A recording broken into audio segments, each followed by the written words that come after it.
ఇప్పుడు యుద్ధం జరుగుతుంది. ఆ యుద్ధం అమెరికా, ఇజ్రాయిల్, ఇరాన్ మధ్య జరుగుతుంది. కానీ అసలు నిజం ఏంటంటే ఈ యుద్ధం అమెరికా, చైనా మధ్య జరుగుతుంది. చైనాని ఓడించడానికి ఇరాన్ని ఒక పావుగా వాడుకుంది. సో స్టోరీలోకి వెళ్తే, చైనా ఒక ఫ్యాక్టరీ, వరల్డ్స్ బిగ్గెస్ట్ ఫ్యాక్టరీ.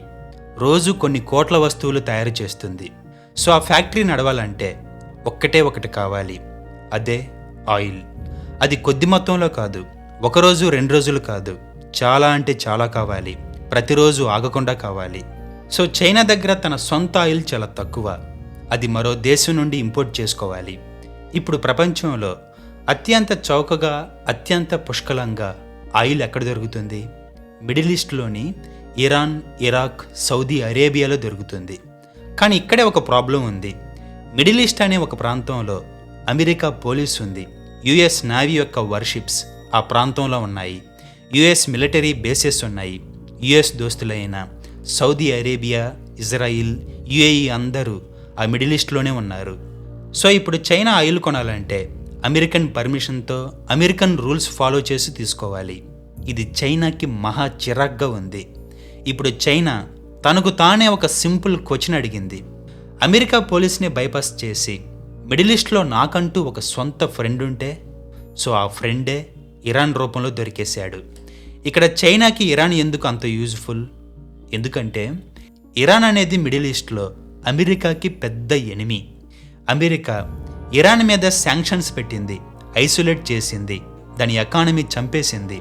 అంటే ఇరాన్ దగ్గర ఎవరైనా కొనాలన్నా, అమ్మాలన్నా వెస్టర్న్ కంట్రీస్ భయపడతాయి.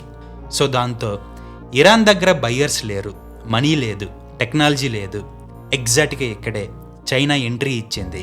చైనా ఇరాన్కి చెప్పింది, నువ్వు నాకు ఆయిల్ అమ్ము, నేను డాలర్స్తో కాకుండా చైనీస్ యుయాన్తో పే చేస్తాను, దాంతో వెస్టర్న్ శాంక్షన్స్ ఎఫెక్ట్ అవ్వవు అని చెప్పింది. పైగా నీకు నేను టెక్నాలజీ కూడా ఇస్తాను, మన ఈ బేరం అమెరికాకు కనపడదు అని చెప్పింది.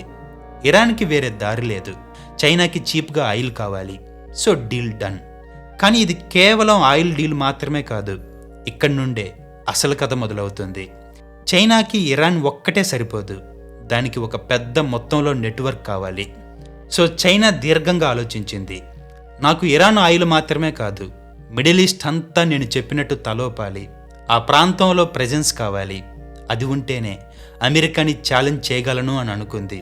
సో దీనికోసం చైనా ఒక స్ట్రాటజీ ప్లాన్ చేసింది. దాన్నే రీజనల్ ఆర్కిటెక్చర్ అంటారు. అంటే చైనా ప్రాంతంలో నిర్మించిన కనిపించని పవర్ స్ట్రక్చర్. ఇది కనపడదు, కానీ రియల్గా ఉన్న ఒక నెట్వర్క్. దీన్ని ఇప్పుడు 4 రకాలుగా అర్థం చేసుకోవాలి. మొదటిది స్ట్రైట్ ఆఫ్ హర్ముజ్. అంటే ఇదొక ప్రాంతం, ప్రపంచ ఆయిల్లో చాలా భాగం ఇక్కడి నుంచే వెళ్తుంది. ఈ ప్రాంతం ఒక డోర్ లాంటిది. సో ఇరాన్ నుండి డైరెక్ట్గా చైనాకి ఆయిల్ రావాలంటే ఈ స్ట్రైట్ ఆఫ్ హర్ముజ్ గుండా వెళ్ళాలి.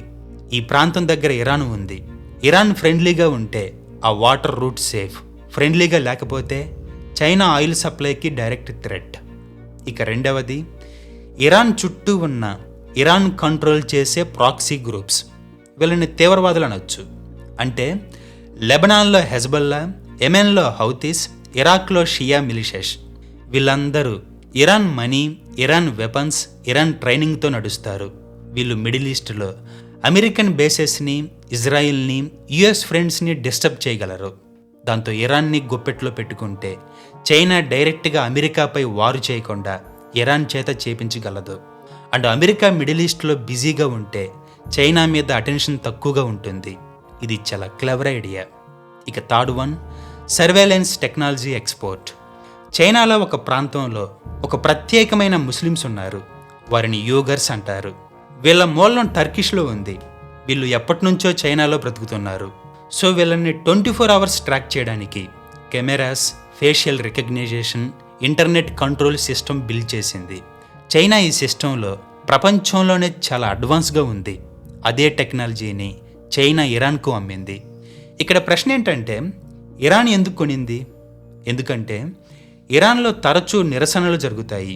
ఎక్కువగా విమెన్ రైట్స్ కోసం, గవర్నమెంట్ని పడగొట్టడం కోసం ప్రతిపక్షం చేసే నిరసనలు ఎక్కువగా ఉంటాయి. సో దాంతో గవర్నమెంట్కి భయం ఉంటుంది, నిరసనలు పెద్దగా జరిగితే పాలన కొలాప్స్ అవుతుంది. సో అందుకే ఇరాన్ గవర్నమెంట్ ఇంటర్నెట్ మానిటర్ చేస్తారు, సోషల్ మీడియా బ్లాక్ చేస్తారు, ప్రొటెస్ట్ లీడర్స్ని ట్రాక్ చేస్తారు. ఈ పనులన్నింటికీ సర్వేలెన్స్ సిస్టమ్ యూజ్ఫుల్. అంటే ఇక్కడ ఇరాన్ గవర్నమెంట్ ఇరాన్ పీపుల్ని కంట్రోల్ చేయడానికి చైనీస్ టెక్నాలజీ వాడుతుంది. సో దీన్ని బట్టి ఇరాన్ చైనా కంట్రోల్లో ఉంది. 2026 జనవరి నిరసనలలో ఇరాన్ ఇంటర్నెట్ షట్డౌన్ చేసింది. అది పాసిబుల్ కావడానికి కారణం చైనా నిర్మించిన ఇన్ఫ్రాస్ట్రక్చర్ వల్లే. ఇక last one, diplomatic shield. Iran ఎప్పుడైనా తప్పు చేస్తే చైనా యునైటెడ్ నేషన్స్లో బ్లాక్ చేస్తుంది. శాంక్షన్స్ పెట్టడానికి రష్యాతో కలిసి వేటో వేస్తుంది.